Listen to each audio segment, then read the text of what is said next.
धर्मराज युधिष्ठिर ने माता द्रौपदी को जब दांव में लगाया तो द्रौपदी मां को दांव में लगाने के पहले धर्मराज युधिष्ठिर अपने आप को दांव में लगा चुके थे और धर्मराज युधिष्ठिर अपने आप को हार चुके थे। तो जो स्वयं हार चुका हो, द्रौपदी धर्मराज युधिष्ठिर की पत्नी है, पर द्रौपदी को दांव में लगाने से पहले धर्मराज युधिष्ठिर हार करके दुर्योधन के क्या हो गए थे? जोर से, दास। तो द्रौपदी दास की पत्नी नहीं है। अरे द्रौपदी को तब लगाना था जब धर्मराज युधिष्ठिर स्वयं ने अपने को नहीं लगाया। अब दांव में हम स्वयं हार गए, तो अब आपको पत्नी दांव में लगाने का अधिकार क्या था? आपने लगाया। इसलिए जो द्रौपदी का अपमान हुआ था वह गलत था। और द्रौपदी भरी सभा में जब उसके वस्त्र, द्रौपदी मां के वस्त्र दुशासन ने खींचने शुरू किए तो दो लोगों की बातें आज तक रिकॉर्ड हैं। दो लोगों ने बड़ा गलत बोला था द्रौपदी को। जानते हैं कौन कौन? पहला, कर्ण, दानवीर कर्ण। कर्ण बहुत अच्छे आदमी हैं, कर्ण बहुत अच्छे व्यक्ति हैं, कर्ण बहुत अच्छे हैं, भक्त हैं, माता कुंती के ज्येष्ठ पुत्र हैं, बड़े पुत्र हैं, सूर्य पुत्र हैं, कोई ऐरे गहरे नत्थु खैरे नहीं है। दानवीर कर्ण दानियों में सर्वश्रेष्ठ हैं। ऐसे महान धनुर्धर, महान पराक्रमी कर्ण। जानते हैं उन्होंने क्या कहा? द्रौपदी तेरे 5 पति हैं, तू 5 की पत्नी है, तो हमारी हो जा 6 की। जैसे 5 वैसे ही 6, क्या बिगड़ जाएगा?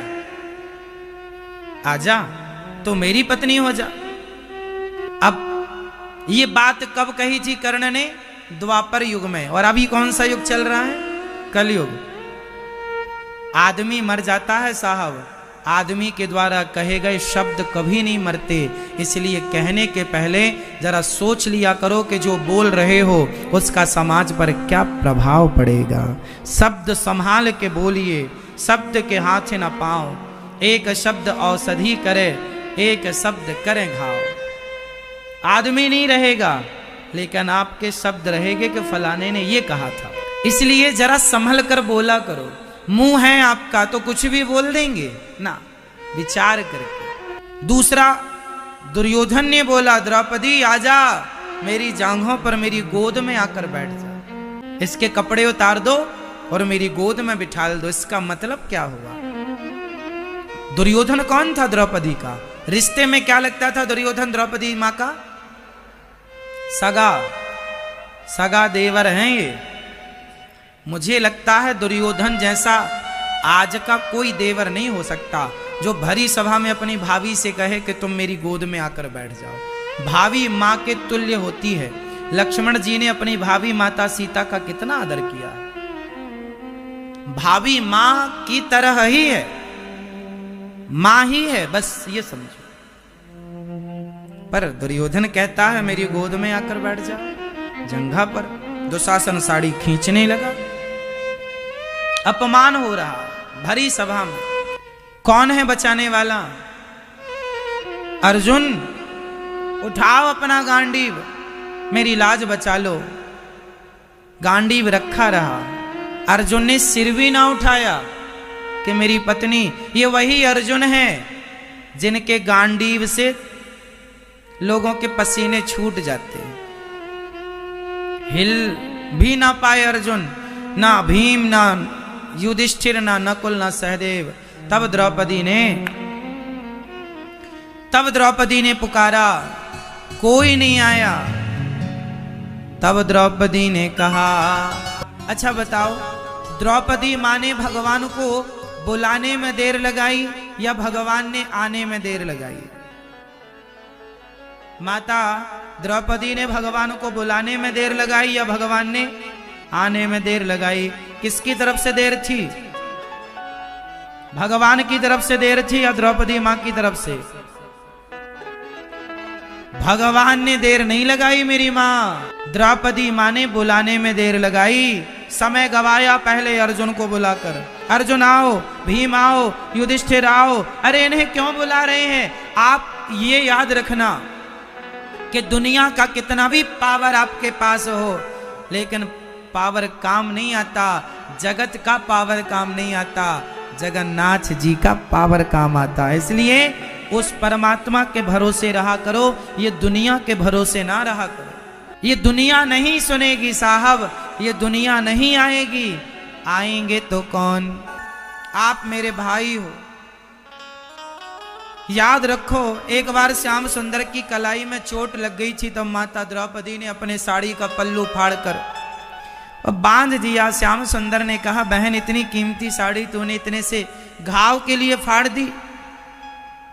माता द्रौपदी ने कहा, श्याम सुंदर तुम्हारे लिए ये साड़ी क्या, ये शरीर फाड़ना पड़े मैं तुम्हारे लिए सब कर लूं। श्याम सुंदर ने कहा, अच्छा बहन, जितने धागे तुमने मेरी कलाई में लपेटे हैं, एक एक धागे की कीमत जरूर चुकाऊंगा। भगवान को जब आप कुछ देते हैं ना, तो भगवान थोड़ी सी ही चीज की कीमत चुकाते जरूर है। द्रौपदी ने पुकारा, और द्रौपदी ने जब कहा, हे गोविंद, हे श्याम सुंदर, आप भूल गए,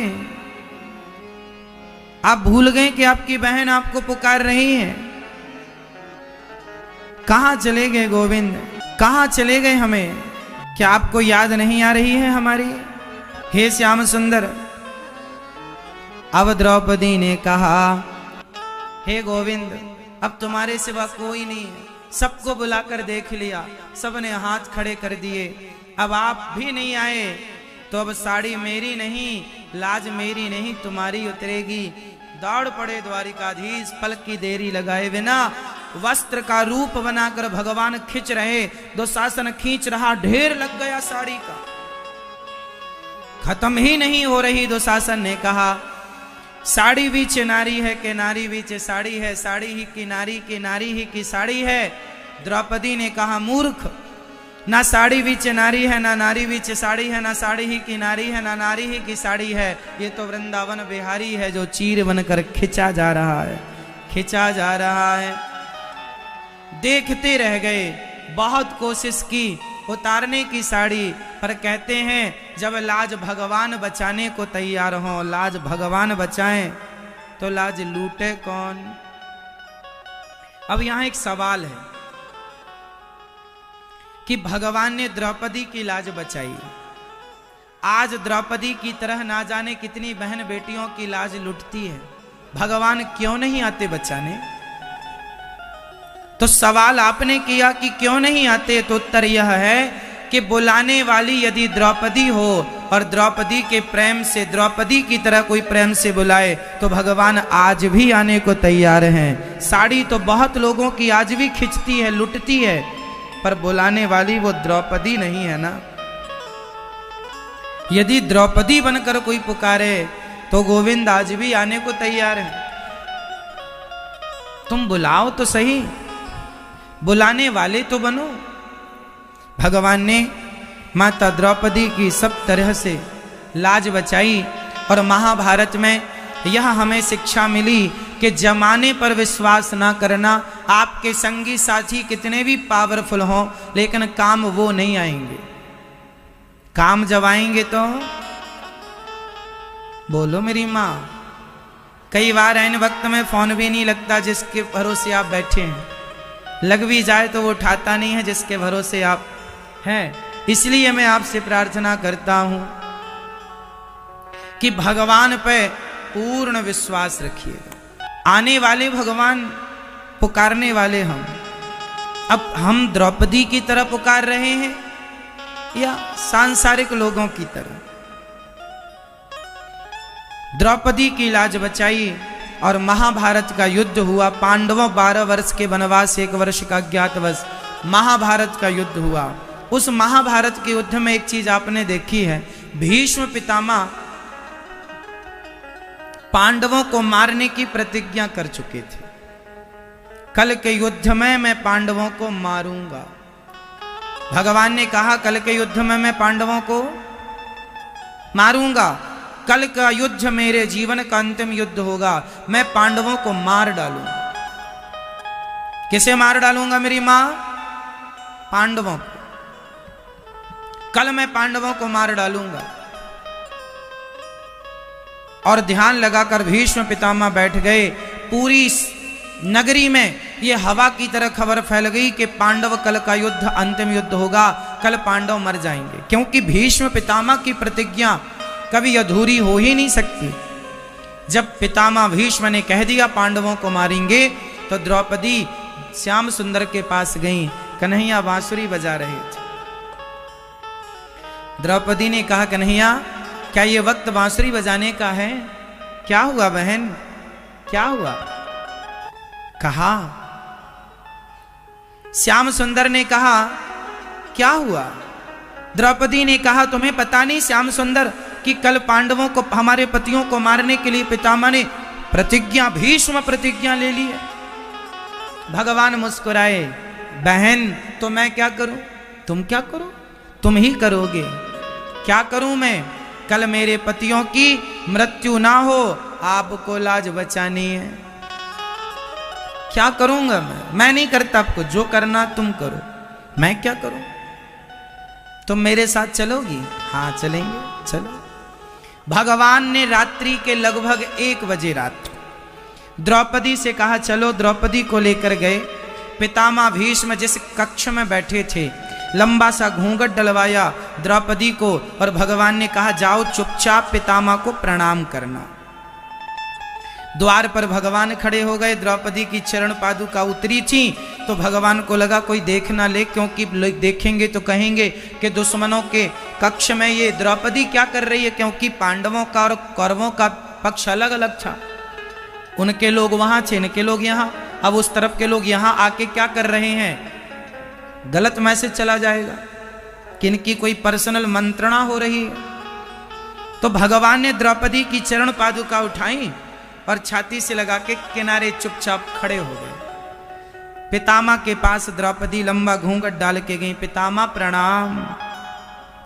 पितामह को लगा कि दुर्योधन की पत्नी आई है, तो आशीर्वाद दे दिया, सौभाग्यवती भव, सौभाग्यवती भव, सौभाग्यवती का वरदान दिया। तब द्रौपदी ने अपना घूंघट उठाया और द्रौपदी ने कहा, पितामह कल के युद्ध में आपने मेरे पतियों को मारने की प्रतिज्ञा कर ली है, और आज मुझे सौभाग्यवती का वरदान दे रहे हैं। या तो मैं सौभाग्यवती रहूंगी, या तो आपकी प्रतिज्ञा बचेगी, या तो आपका वरदान बचेगा। आपने मुझे सौभाग्यवती का वरदान दे दिया और प्रतिज्ञा भी की है कि कल मेरे पतियों को मारेंगे। अब बताइए दोनों में से क्या बचाएंगे? पितामह समझ गए, द्रौपदी यहां तुम आई नहीं हो, जरूर तुम्हें लाया गया है। बाहर निकलकर देखा, श्याम सुंदर चरण पादुका छाती से लगाकर चुपचाप खड़े। प्रभु ये चरण पादुका किसकी है? पितामह ये द्रौपदी की चरण पादुका है। तो द्रौपदी की चरण पादुका छाती से क्यों? क्या करूं पितामह, भक्तों की रक्षा के लिए यदि उनकी चरण पादुका छाती से लगानी पड़े तो छाती से क्या, मैं भक्तों के लिए उनके चरण धूल माथे से भी लगाने को तैयार हूं। मुझे वरदान दो पितामह कि आप पांडवों को कुछ ना करेंगे। पितामह बोले, श्याम सुंदर जिनके रक्षक आप हैं उन्हें ये पितामह क्या मार सकता है? मेरे बाणों में इतनी ताकत कहां कि उन्हें मार सके जिनके रक्षक आप हैं। कल का युद्ध मेरा अंतिम युद्ध होगा। और दूसरे दिन पितामह जब युद्ध पर गए तो शिखंडी को सामने खड़ा किया गया और पितामह का शरीर बाणों से छलनी हो गया और बाणों की सैया पर लेट गए। बचाने वाले भगवान हो तो कोई मार नहीं सकता मेरी मां, और मारने पर भगवान उतर आवे तो फिर कोई। इसलिए भरोसा किसी और का ना करके भरोसा भगवान का करना सीखो। द्रौपदी को एक भरोसा था भगवान का, बस किसी का कोई विश्वास नहीं। महाभारत युद्ध हुआ, पांडव जीत गए, पांडवों की विजय हुई। क्यों? किसने, कौन है जिताने वाला पांडवों को? इनडायरेक्ट भगवान। वरना पितामह को मारना अर्जुन के बस का नहीं था। अच्छा, महाभारत में एक दूसरी घटना भी घट गई। महाभारत में अभिमन्यु की मृत्यु हो गई। और अभिमन्यु भगवान श्री कृष्ण के क्या लगते थे? कौन लगते थे मेरी मां? भांजे। और मामा को भांजा कितना प्रिय होता है, और वो भी अभिमन्यु जैसा। अभिमन्यु मारे गए। अब आप बताइए, कल हमने आपको बताया था कि भगवान श्री कृष्ण ने गुरु जी के पुत्र को जिंदा करके लौटाया था। कल की कथा में हमने आपको कहा था। अब बताइए, भगवान मरे हुए को जीवित कर सकते हैं, क्या अभिमन्यु को जीवित नहीं कर सकते थे? कर सकते थे। क्यों नहीं किया? द्रौपदी ने कहा, हे श्याम सुंदर। सुभद्रा ने कहा, सुभद्रा भगवान श्री कृष्ण की कौन है? सगी बहन। कहा, श्याम सुंदर भगवान है, भगवान श्री कृष्ण। बहन कह रही है, आपका भांजा चला गया, आप चाहो तो जीवित कर दो। भगवान श्री कृष्ण बोले, ना बहन, मैं ये नहीं कर सकता। क्यों? आप तो सब कर सकते हैं। अब मेरा सवाल आपसे, बताओ, भगवान श्री कृष्ण चाहते तो अपनी बहन के पुत्र भांजे को जीवित कर सकते थे, अभिमन्यु को। क्यों नहीं जीवित किया? उत्तर दो। नहीं किया तो क्यों नहीं किया? तो फिर गुरु जी के पुत्र को क्यों जीवित किया? भगवान तो भगवान है, सब कर सकते हैं भाई।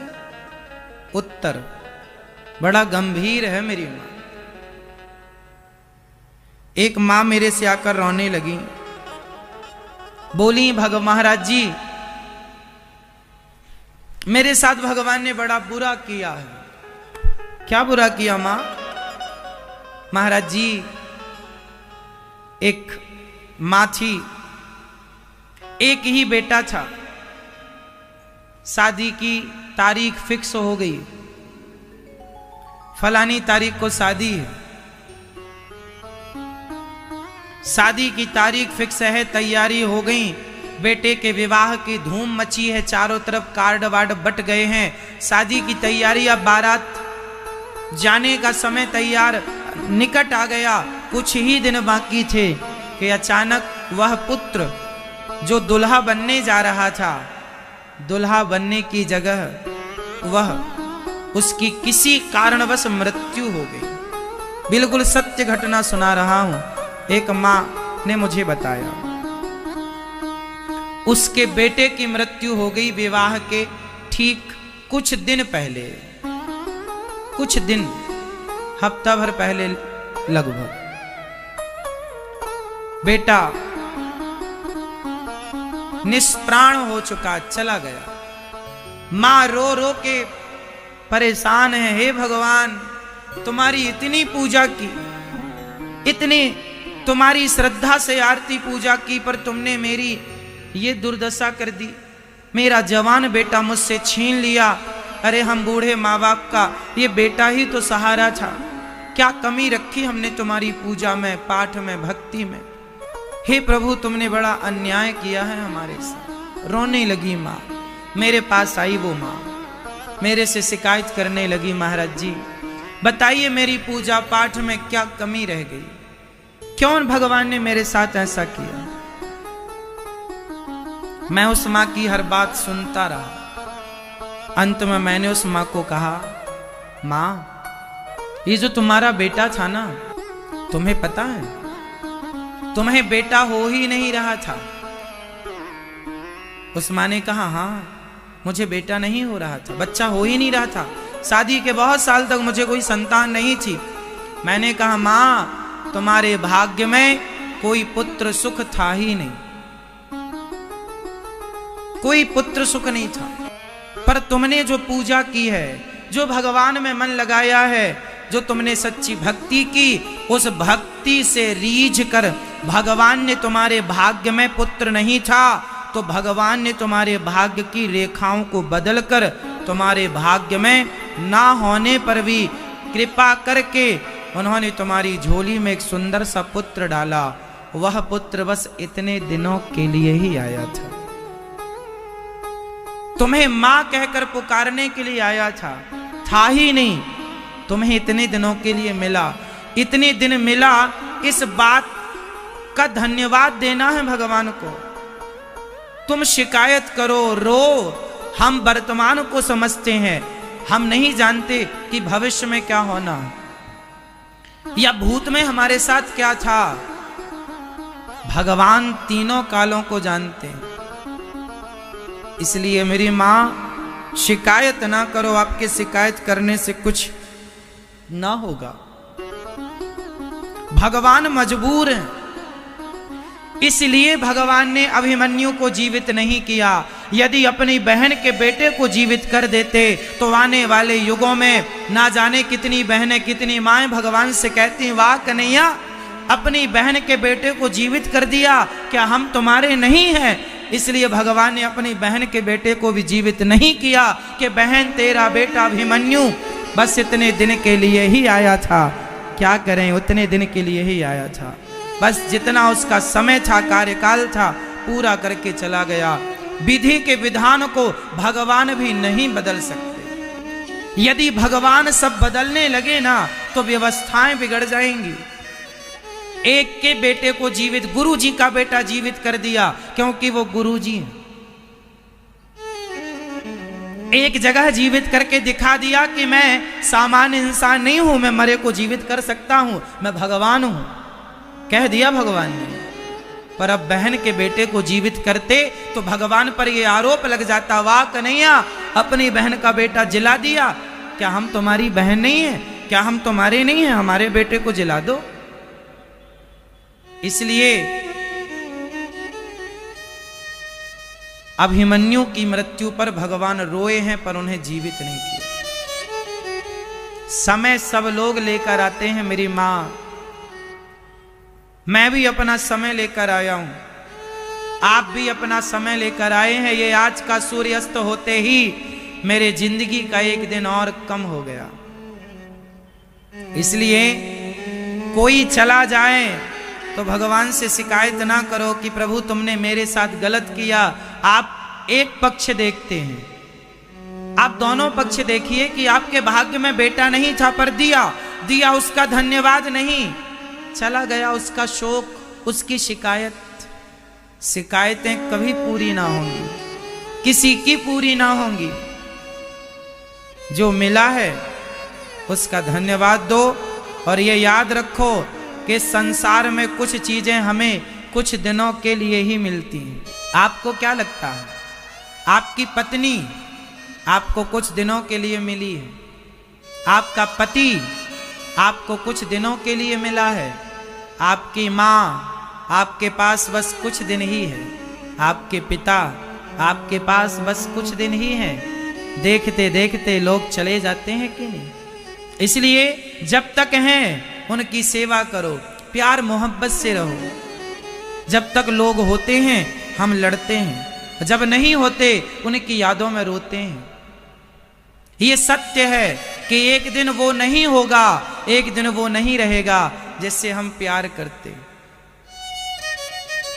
या हम नहीं होंगे या वो नहीं होगा। इस सत्यता को स्वीकार कर लीजिए। जिस दिन ये सत्यता को स्वीकार कर लेंगे उस दिन आपकी जिंदगी से आधे से ज्यादा दुख अपने आप चला जाएगा। और इस सत्य से भागकर प्राप्त क्या कर लोगे? कहां जाओगे भागकर? वो कौन सी जगह है जहां मृत्यु ना हो? वो कौन सा स्थान है जहां मौत ना आती हो? भाग जाइए, आप कहां मिलेगी वो जगह जहां तुम्हें मौत डसने ना आए। महाभारत के युद्ध में अभिमन्यु मारे गए। उनकी पत्नी अभी बच्ची ही थी, 18 साल के लगभग की उम्र थी उत्तरा की, और वो भरी जवानी में विधवा हो गई। क्यों? उनके गर्भ से परीक्षित जी का जन्म हुआ। समय तो देखो चलता है, समय की गति को भगवान नहीं रोक सकते और समय को भगवान बदल नहीं सकते।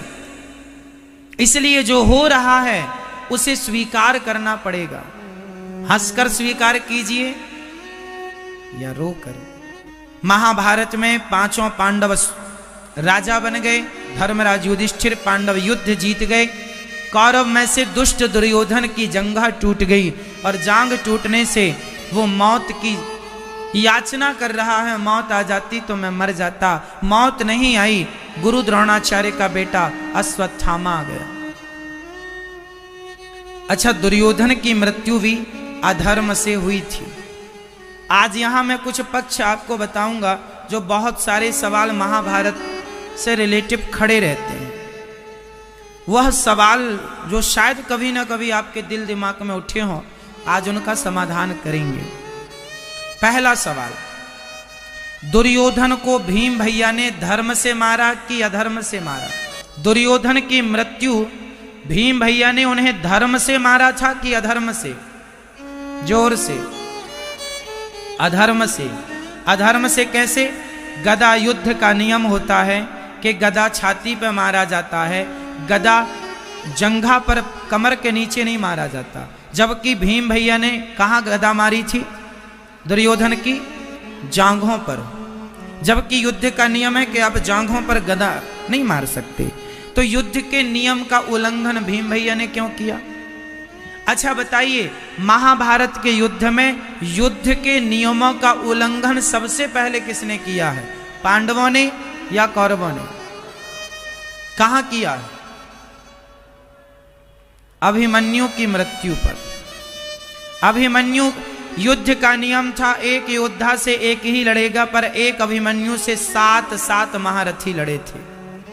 अभिमन्यु, युद्ध का नियम बना था कि यदि हाथ में अस्त्र शस्त्र नहीं है, निहत्थे पर आप वार नहीं करेंगे, रथ से नीचे है उस पर प्रहार नहीं करेंगे। पर अभिमन्यु रथ से नीचे भी थे, निहत्थे भी थे और उस पर प्रहार किया। अधर्म से मारा। जब अभिमन्यु को कौरवों ने अधर्म से मारा, इसलिए फिर कौरवों को भी अधर्म से मारा गया। दुर्योधन अधर्म से मारा गया। क्यों मारा गया? अधर्मी को अधर्म से मार देना ही धर्म है। तुमने कब कब धर्म का पालन किया? क्या भरी सभा में एक नारी के कपड़े उतारना धर्म था? जब तुमने कभी धर्म का पाठ ना पढ़ा तो तुम्हारे लिए कोई धर्म का पाठ क्या पढ़ेगा दुर्योधन? धर्म दोनों के लिए होता है। आप हमारे साथ अच्छा व्यवहार करेंगे तो हम आपके साथ अच्छा व्यवहार करेंगे। आप हमारे साथ धर्म करेंगे तो हम आपके साथ धर्म करेंगे। राम जी ने बाली को छिप करके मारा। बताओ, राम जी ने सही किया कि गलत किया? बताओ, राम जी ने बाली को छिप करके मारा। बताओ, राम जी ने सही किया? छिप करके मारना बाली को सही था या गलत था? उत्तर दो, बोलो, कैसे सही था? किसी को पीछे से छिप के मार देना सही कैसे हो सकता है? यदि सही था आपके हिसाब से तो सही को सिद्ध कीजिए, कैसे सही था? अब हम कहते हैं, ये दास अनिरुद्ध कहता है कि भगवान ने छिप के मारा, सही किया था। अब हम सिद्ध करके बताएंगे। सिद्ध ऐसे करेंगे कि बाली का बैकग्राउंड चेक करना पड़ेगा। बाली कौन था? बाली सुग्रीव का भाई था।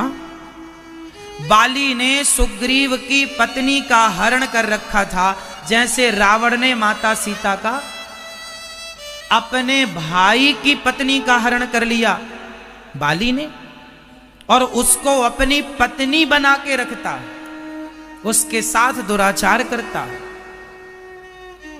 अब बताओ, एक बड़ा भाई अपनी छोटे भाई की पत्नी के साथ गलत करे, वो सही है? गलत है ना? तो गलत था बाली, अपराधी था बाली। और सुनो, जो आदमी अधर्मी हो, उस अधर्मी को अधर्म से मार देना ही धर्म है। ऐसा हम नहीं कह रहे हैं, भगवान राम कह रहे हैं। अनुज बधू भगनी सुतनारी सुन सट कन्या सम ऐचारी, इन्हीं को दृष्टि विलोकय जोई, ताही बधे कछु पाप न होई। अधर्मी को तो अधर्म से मारना ही धर्म है। आतंकवादी जब हमारे देश पर अटैक करते हैं और हमारी सेना जब गोली बरसाती है तो अधर्मी उन आतंकवादियों को ये थोड़ी कहा जाता है भाई तुम अपनी छाती दिखाओ, हम छाती में ही बाण मारेंगे, छाती पे ही गोली मारेंगे। अरे आतंकवादी के गोली जहां लग जाए वो जैसे मरे मारो, जैसे मरे, सिर में गोली लगे, छाती में गोली लगे, पीठ में गोली लगे, मारो। आतंकवादी का ये, यदि धर्मात्मा होता तो आतंकवादी क्यों होता? तो साहब यदि धर्म की मौत चाहिए तो धर्म करना सीखो। अधर्मी की मौत अधर्म से ही होगी। इसलिए भगवान ने छिप के मारा, ठीक किया। अब आप कहेंगे तो भगवान थे साहब, सामने से मार सकते थे, छिपने की क्या जरूरत थी? इसका दूसरा कारण यह है कि राम जी ने सुग्रीव को वचन दिया था कि सुन सुग्रीव मारी हूं बालहि एक ही बाण, ब्रह्म रुद्र शरणागत गए न उबरी हई प्राण। मैं एक ही बाण से बाली को मारूंगा। और राम जी यदि सामने आकर राम जी यदि बाली के सामने आ जाते और बाली कहीं राम जी की शरण में आ जाता तो शरण में आए हुए को भी राम जी नहीं मारते। सन्मुख होहि जीव मोहि जबहि, जन्म कोट यघ नासहि तबहि। शरण में आए हुए को राम जी नहीं मारते, ये राम जी का वचन है। और सुग्रीव को वचन दे रखा था, सुन सुग्रीव मारी हूं बालहि एक ही बाण। अब शरण में आ जाता तो राम जी का सुग्रीव को दिया वचन मिथ्या हो जाता। इसलिए राम जी ने फिर बगल में खड़े होकर मारना ठीक समझा कि मित्र का दिया वचन भी निभ जाएगा और ये शरण में आएगा नहीं तो मार देंगे, नहीं तो शरण में आ जाएगा कि प्रभु मैं आपकी शरण में हूं। फिर शरण में आए को राम जी मारते नहीं, और नहीं मारते तो बाली सुग्रीव को दिए वचन का क्या होता। इसलिए मजबूरी थी राम जी की छिप के मारना। इसलिए अब राम जी, अब भीम भैया ने दुर्योधन को भी छिपके जंघा पर मारा और मर गया दुर्योधन। तड़प तड़प करके मरा। ठीक मारा। तुम कौन से धर्मात्मा थे? हम तुम्हारे लिए क्यों धर्म का पाठ पढ़ें? अब आगे चलते हैं। दानवीर कर्ण की मृत्यु भी धर्म से हुई थी कि अधर्म से? कर्ण को भी अधर्म से मारा था। कर्ण का रथ का पहिया जमीन में धंस गया था। कर्ण रथ का पहिया उठाने नीचे उतरे थे। भगवान ने कहा था अर्जुन से बाण मार दो। भगवान से अर्जुन ने कहा प्रभु ये तो रथ के नीचे है और युद्ध का नियम है कि रथ के नीचे है तो युद्ध पर बाण नहीं चलाना, कैसे मार दें? भगवान बोले अर्जुन जो कह रहे हैं करो। प्रभु जी वो अधर्म है। भगवान बोले अधर्म? ये कर्ण, इसने कौन सा धर्म किया था?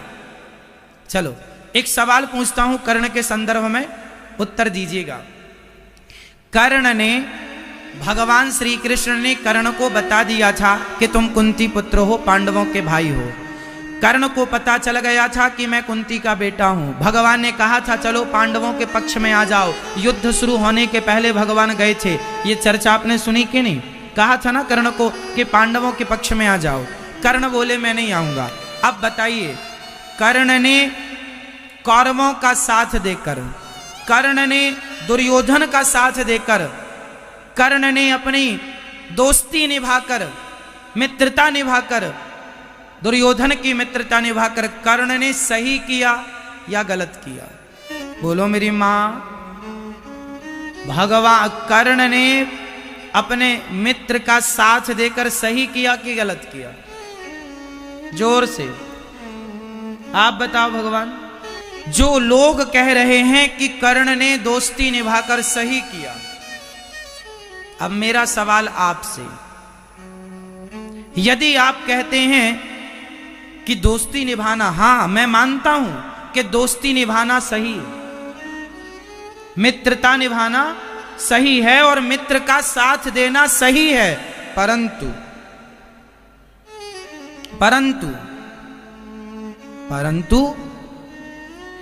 क्या दुर्योधन जैसे गलत दोस्तों का साथ देना कर्ण जैसे समझदार लोगों के लिए जरूरी है?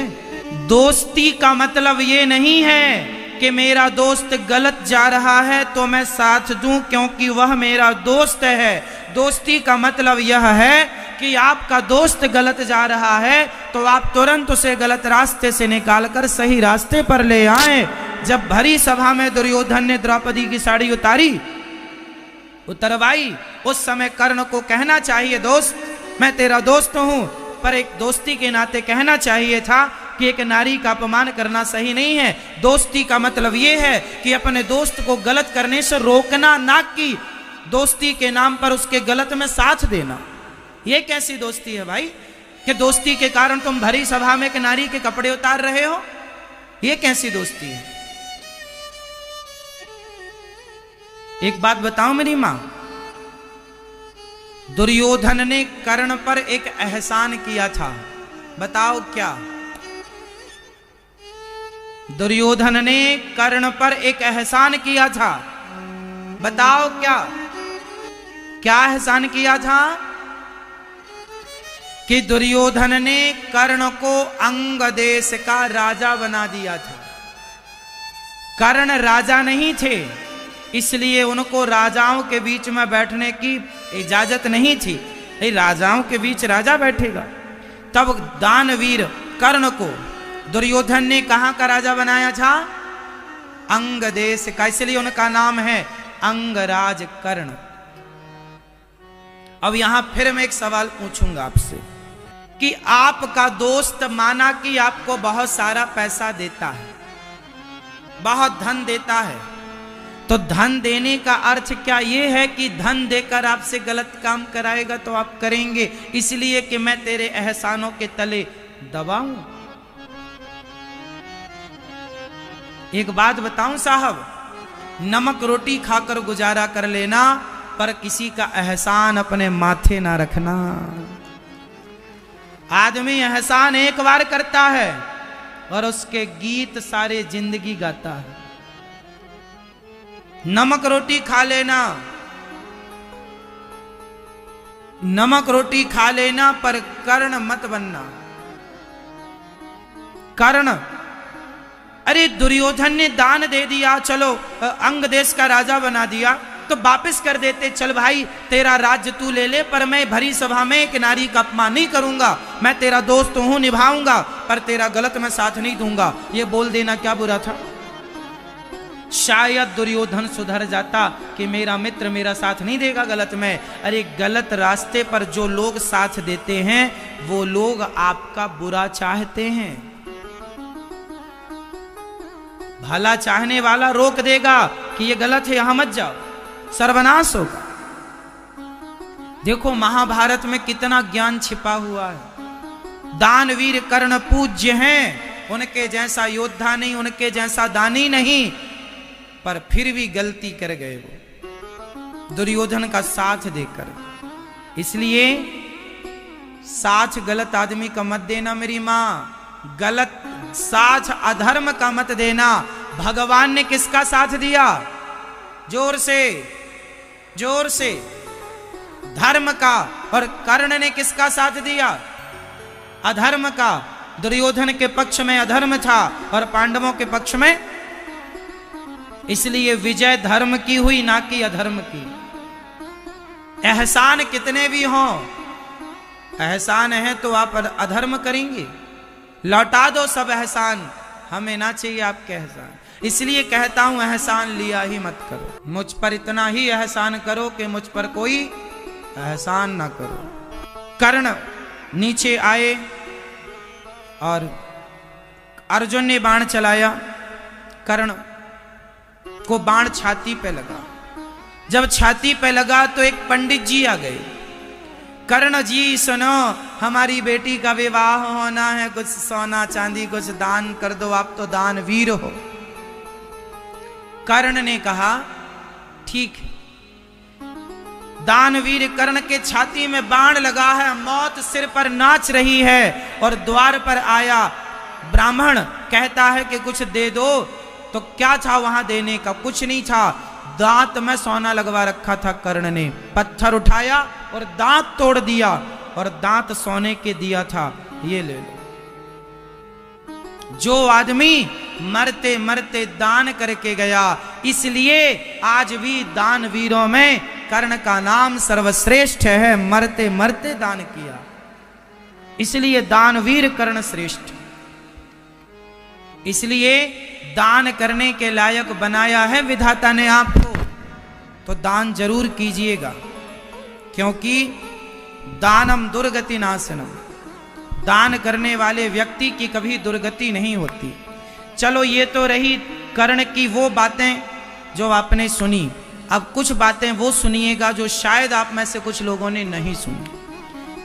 कर्ण के पास आखिरी में भगवान गए और भगवान ने कहा, कर्ण तुमने अपनी दोस्ती भी निभाई, तुम्हें पता था कि दुर्योधन गलत था, फिर भी मित्रता का धर्म तुमने निभाया, हम तुमसे प्रसन्न हैं, बताओ क्या चाहते हो। कर्ण ने कहा, प्रभु मैं तो मर ही रहा हूं, कुछ ना चाहिए आपसे, एक इच्छा है। क्या? मेरा अंतिम संस्कार उस जगह पर हो जहां आज तक किसी का अंतिम संस्कार ना हुआ, ऐसी जगह पर मेरा अंतिम संस्कार किया। भगवान ने देखा इस पृथ्वी पर कोई जगह ऐसी नहीं है जहां कोई मरा ना हो। चींटी मरी हो या मक्खी मरी हो या मच्छर मरा हो या कॉकरोच मरा हो, कोई तो है। कहां है? किस जगह पर भगवान ने कर्ण का संस्कार किया? भगवान ने अपनी हथेली पर, यहां पर चिता सजाई और अपने हाथ में देखो आपके द्वारा दिया गया दान, माना कि आपने गलतियां की, पर गलती करने के बाद भी आपने धर्म नहीं छोड़ा, दान का रास्ता नहीं छोड़ा, मरते मरते दान किया। तो भगवान कहते हैं सारी गलतियां माफ कर देता हूं मैं। परीक्षा ली है भगवान ने, परीक्षा थोड़ी कठिन है। चिता हाथ पर जली है और भगवान ने कर्ण का अंतिम संस्कार किया। कर्ण भगवत धाम को गए हैं। कर्ण और अर्जुन दोनों में यदि देखा जाए तो ज्यादा बलवान, ज्यादा शक्तिशाली कौन थे? कौन कौन? मैं ये बताओ मेरी मां, कौन बलवान था?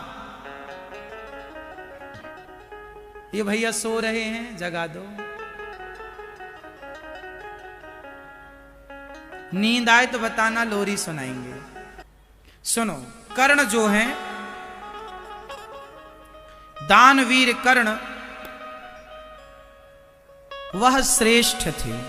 अर्जुन से ज्यादा शक्तिशाली कर्ण ही थे। एक बार जब दोनों का युद्ध हुआ ना, कर्ण का और अर्जुन का, तो कर्ण ने बाण मारा अर्जुन के रथ पर, तो अर्जुन का रथ कुछ हाथ पीछे चला गया और अर्जुन ने रथ में बाण मारा कर्ण के, तो कर्ण का रथ 21 हाथ पीछे गया। जब कर्ण ने बाण मारा और भगवान का रथ 2 हाथ पीछे गया, तो भगवान ने कहा, वाह कर्ण वाह। अर्जुन बोले, प्रभु आप हमारी पार्टी में हैं कि उसकी में? हम बाण मार रहे हैं तो उसका रथ 21 हाथ जा रहा है, और वो मार रहा है तो हमारा रथ 2 हाथ जा रहा पीछे, और आप उसकी तारीफ करते हैं, हमारे लिए कुछ नहीं। भगवान ने समझ लिया कि अर्जुन को अभिमान आ गया इस बात का कि मैं युद्ध कर रहा हूं। भगवान ने अपनी एक उंगली जमाई रथ पर, और रथ पर उंगली जमा कर कहा, अर्जुन ये उंगली उठाओ। पूरी ताकत लगा दी अर्जुन ने, पूरी ताकत लगाकर भगवान की उंगली ना हिल सकी। अब भगवान ने कहा, अर्जुन जिस रथ पर मैं बैठा हूं उसे कोई 1 इंच पीछे कर सकता है? तुम मेरी एक उंगली ना उठा पाए तो मेरा शरीर और इस रथ को तुम क्या पीछे करोगे? कर्ण ने कुछ हाथ पीछे कर दिया, 2 हाथ पीछे कर दिया। मैं जिस पर बैठा हूं उसे पीछे कर दिया। इससे यह सिद्ध होता है कि कर्ण कोई सामान्य नहीं, परम शक्तिशाली। बाण मारा। अर्जुन ने कहा, प्रभु सच्ची बताना, आप जिस पर बैठे हैं उसे कर्ण भी तो पीछे नहीं कर सकता। पर आप 2 हाथ पीछे क्यों हो गए? भगवान ने कहा वो दानी है, मैं दानी का सम्मान करने के लिए मैं उसको आगे करके मैं खुद पीछे हो गया। भगवान दानियों का बड़ा सम्मान करते हैं और दानी अमर हो जाते हैं, कर्ण जैसे और हरिश्चंद्र जैसे। इसलिए मैं आप लोगों से प्रार्थना करूंगा कि आप भी देने लायक हैं तो देना सीखिएगा। गौरी गोपाल वृद्धाश्रम में वृद्ध माएँ रहती हैं ना, उन माओं के लिए आप जरूर दीजिएगा। एक कमरा बनवा कर, एक कमरे की छत, एक माँ को गोद लीजिए। गौरी गोपाल जी की रसोई चलती है, आप भी एक दिन की रसोई अपनी ओर से बंटवाइएगा। अश्वत्थामा ने 5 द्रौपदी के 5 बेटे थे, 5 का सिर काट दिया। सोते हुए बच्चों का अश्वत्थामा ने सिर काट दिया। अर्जुन ने जाकर के अश्वत्थामा को पकड़ा। अश्वत्थामा ने ब्रह्मास्त्र चलाया, अर्जुन शरण में आए। कृष्ण कृष्ण महाबाहो भक्तानां भयंकरा त्वमेको दह्यमानाना मपवर्गोऽसि संस्रते। अर्जुन ने भी ब्रह्मास्त्र चलाया, अश्वत्थामा ने ब्रह्मास्त्र चलाया। अर्जुन ने, ये दोनों ब्रह्मास्त्र टकरा जाते तो प्रलय हो जाता।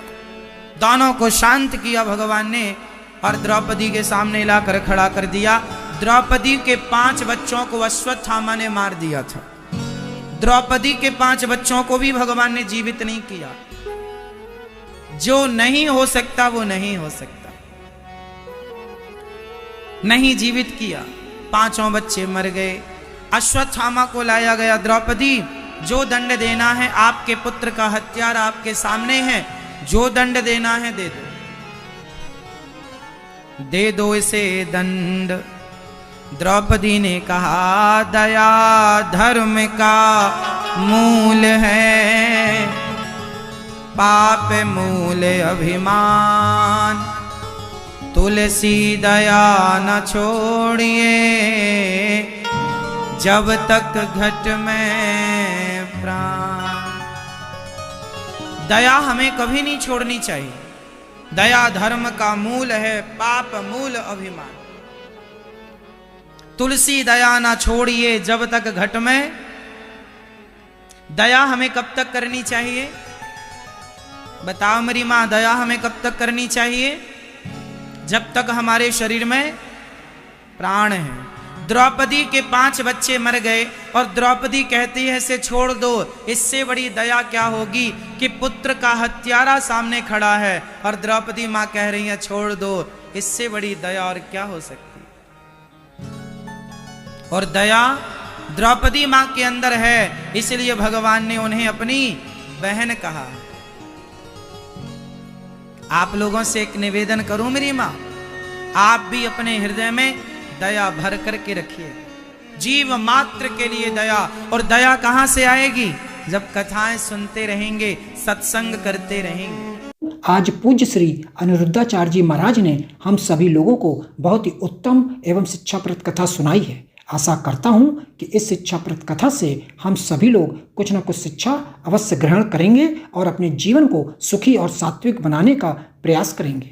मित्रों, अगर आपको यह शिक्षाप्रद कथा पसंद आई हो तो वीडियो को लाइक करें और अधिक से अधिक लोगों को शेयर भी करें, जिससे और भी लोग महाराज जी की इस शिक्षाप्रद कथा से शिक्षा लेकर अपने जीवन को सुखी बना सकें। मित्रों, अगर आपने अभी तक हमारे चैनल को सब्सक्राइब नहीं किया है तो हमारे चैनल को तुरंत सब्सक्राइब भी कर लें, जिससे आपको नोटिफिकेशन के माध्यम से महाराज जी के शिक्षाप्रद कथा तुरंत प्राप्त हो सकें। मित्रों, तो कल फिर किसी शिक्षाप्रद कथा के साथ आप लोगों के समक्ष प्रस्तुत होंगे। तब तक के लिए जय श्री राधे।